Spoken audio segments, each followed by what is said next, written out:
पुरानी दिल्ली के घरों में बनने वाले खाने आपको किसी रेस्टोरेंट में नहीं मिलेंगे, वो मिलेंगे यहाँ मेरे इस चैनल पर। अस्सलाम वालेकुम, मैं हूँ गज़ाला मिर्ज़ा। अपने इस चैनल पर जिसका नाम है मिर्ज़ा बेगम, आप सबका इस्तकबाल करती हूँ। आज मैं बनाने जा रही हूँ पुरानी दिल्ली की मशहूर हलीम। मुहर्रम के महीने की ये डिश ना सिर्फ मज़ेदार है बल्कि इमोशन से भी भरी हुई है। तो आइए देखते हैं कैसे बनती है और इसके लिए हमें किन किन चीज़ों की ज़रूरत है। हलीम बनाने के लिए हमें चाहिए अरहर की दाल 200 ग्राम, मूंग की दाल 200 ग्राम, मसूर की दाल 200 ग्राम, उड़द की दाल 200 ग्राम, चने की दाल 200 ग्राम, बासमती चावल 200 ग्राम। सभी दालें बिना छिलके वाली लेनी है और इन सबको ओवरनाइट सोक कर लेना है। गेहूं 300 ग्राम, जौ 250 ग्राम, इन दोनों को भी ओवरनाइट सोक करके लेना है। हलीम का मसाला बनाने के लिए हमने लिया है 2 तेज पत्ते, 1 बड़ी इलायची, 4 हरी इलायची, आधा चम्मच काली मिर्च, 1 चम्मच जीरा, 7 से 8 लौंग, 1 जावित्री, आधा टुकड़ा जायफल का। इन सबको ग्राइंडर में पीसकर पाउडर तैयार कर लेंगे। नमक टेस्ट के हिसाब से, लाल मिर्च पाउडर 2 टेबलस्पून, हल्दी 1 टेबलस्पून, धनिया पाउडर 2 टेबलस्पून, लहसुन अदरक का पेस्ट 2 टेबलस्पून, गरम मसाला पाउडर 1 टेबलस्पून, 2 मीडियम साइज की प्याज बारीक स्लाइस की हुई, बोनलेस मीट 1.5 किलोग्राम। चलिए अब पकाना शुरू करते हैं। सबसे पहले कुकर में घी डालेंगे। घी में हलीम बहुत मजेदार बनती है। आप चाहें तो इसे तेल में भी पका सकते हैं। घी गर्म हो जाने पर इसमें तेजपात के पत्ते शामिल कर देंगे। फिर इसमें स्लाइस की हुई प्याज को भी शामिल कर देंगे। फिर इस प्याज को पकाएंगे। प्याज को हमें गोल्डन कलर का हो जाने तक फ्राई करना है। प्याज हमारी गोल्डन हो गई है। अब इसमें हम लहसुन अदरक का पेस्ट शामिल करेंगे और इसे भून लेंगे। अब इसमें गोश्त शामिल कर देंगे और अब गोश्त को भी अच्छी तरह से भूनेंगे। लहसुन अदरक के साथ गोश्त को भूनने से इस गोश्त की हींग खत्म हो जाती है।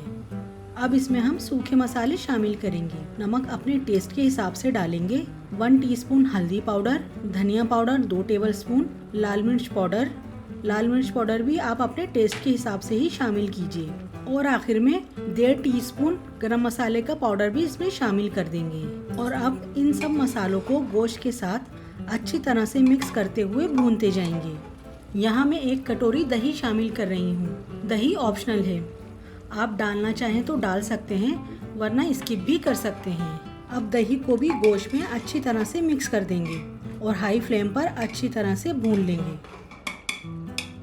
अब इसके अंदर 1 लीटर के करीब पानी शामिल करेंगे। फिर कुकर का ढक्कन लगाकर इसे 2 सीटी आने तक हाई फ्लेम पर पकाएंगे। फिर फ्लेम को लो कर देंगे और 5 सीटी लो फ्लेम पर लगा लेंगे।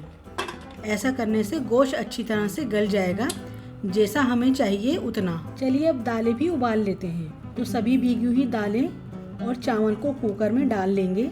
फिर इसमें नमक भी शामिल कर देंगे और 1/2 टीस्पून हल्दी पाउडर भी इसमें डाल देंगे और दालों को गलाने के लिए मुनासिब पानी भी इसमें शामिल कर लेते हैं। फिर कुकर का ढक्कन लगाकर इसको 5 से 6 सीटी आने तक मीडियम फ्लेम पर पकाएंगे।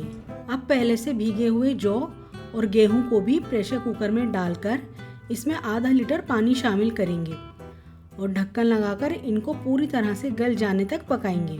तकरीबन 8 से 9 सीटी आने देंगे मीडियम फ्लेम पर। गेहूं को गलने में ज़्यादा टाइम लगता है, इसलिए इनको अलग कुकर में गलाया है।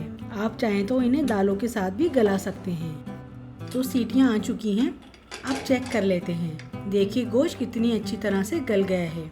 हलीम के लिए गोश्त को हमें इतना ज़्यादा ही गलाना होता है। अब ये गोश्त के ऊपर जो तार है इसे हम चम्मच से उतार लेंगे, क्योंकि जब दाल गोश्त में शामिल करते हैं तो दाल सारा घी पी लेती है, इसलिए इस घी को उतार कर अलग रख लेंगे। अब तार उतारने के बाद घोटने से गोश्त को घोट लेंगे और घोटकर उसका रेशा रेशा अलग कर लेंगे। देखिए इस तरह से। अब इस गोश्त को एक हेवी तले वाले बड़े पतीले में पलट लेंगे। देखिए दालें भी बहुत अच्छी तरह से गल गई हैं। इन्हें भी चम्मच की मदद से अच्छी तरह से घोट लेंगे। सभी दालें तो अच्छी तरह से गलकर घुल जाती हैं, लेकिन चने की दाल का दाना घुलता नहीं है, इसलिए इसे घोटना ज़रूरी होता है। अब इस दाल के मिक्सचर को भी इस घुटे हुए गोश्त में शामिल कर देंगे। देखिए जौ और गेहूं दोनों ही गल गए हैं। अब इन्हें भी घोटने से घोट लेंगे। गेहूं आसानी से घुटता नहीं है, इसे घोटने में थोड़ा टाइम लगता है। तो देखिए अब ये घुट गया है। लेकिन गेहूं का दाना थोड़ा खड़ा खड़ा ही रहता है, जो खाने में बहुत अच्छा लगता है। अब इसे भी गोश्त के पतीले में शामिल कर देंगे। अब इन सबको चम्मच से अच्छी तरह से मिक्स करेंगे।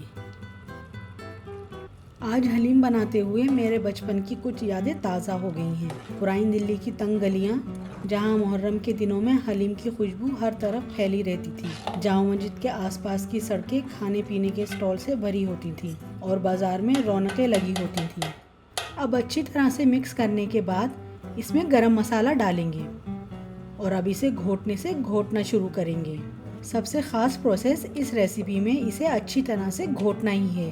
जब तक इसकी अच्छी तरह से घुटाई नहीं होगी तब तक गोश्त के रेशे खुलेंगे नहीं और इसका मखमली टेक्सचर भी नहीं आएगा। इसीलिए इसे घोटते टाइम कोई कॉम्प्रोमाइज़ मत कीजिए। अब इसके अंदर 2 टेबलस्पून के करीब हलीम का मसाला डालेंगे जो हमने पीसा था।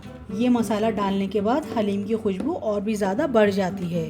हलीम को हम लगातार घोटते ही जाएंगे और देखिए घोटते घोटते जब ये इस तरह से गाढ़ी हो जाए तो फिर इसके अंदर हम पानी शामिल करेंगे। पानी थोड़ा ज़्यादा शामिल करेंगे क्योंकि आखिर में हम इसे पौने घंटे तक दम पर पकाएंगे, जिससे ये मज़ीद और ज़्यादा गाढ़ी हो जाएगी।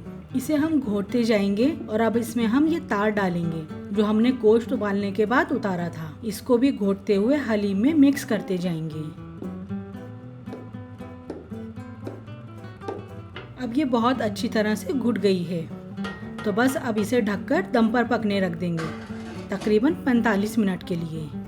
हलीम को दम पर पकते हुए पौना घंटा हो चुका है। आइए चेक कर लेते हैं। बहुत ही उम्दा खुशबू आ रही है। हलीम अच्छी तरह से पक गई है और पककर बिल्कुल फूल भी गई है और गाढ़ी भी हो गई है। तो लीजिए तैयार है हमारी रेशेदार मखमली गर्मा गर्म हलीम। आइए इसे अब सर्व कर लेते हैं। पुरानी दिल्ली में लोग हलीम को सिर्फ खाना नहीं बल्कि इसे एक ट्रेडिशन की तरह मानते हैं। हर गली में, हर घर में लोग अपने अपने तरीके से हलीम बनाते हैं और फिर इसे अपने अजीज़ों अकारीब और गरीब गुरबा के साथ मिल बांट कर खाते हैं। लेकिन उनका मकसद एक ही होता है, अपनों को याद रखना और उनकी मोहब्बत को जिंदा रखना। तो आज हम भी इसी रिवायत को आगे बढ़ा रहे हैं। उम्मीद है आप भी अपने घर में ये हलीम बनाएंगे और मुहर्रम की अहमियत को याद रखेंगे। हरी मिर्च, अदरक और नींबू से गार्निश करें और गर्मा गर्म हलीम को नौश फरमाएं। उम्मीद करती हूँ ये रेसिपी आपको पसंद आई होगी। ऐसी ही मज़ेदार रेसिपीज़ देखते रहने के लिए मेरे इस चैनल को लाइक, शेयर और सब्सक्राइब ज़रूर करें। शुक्रिया।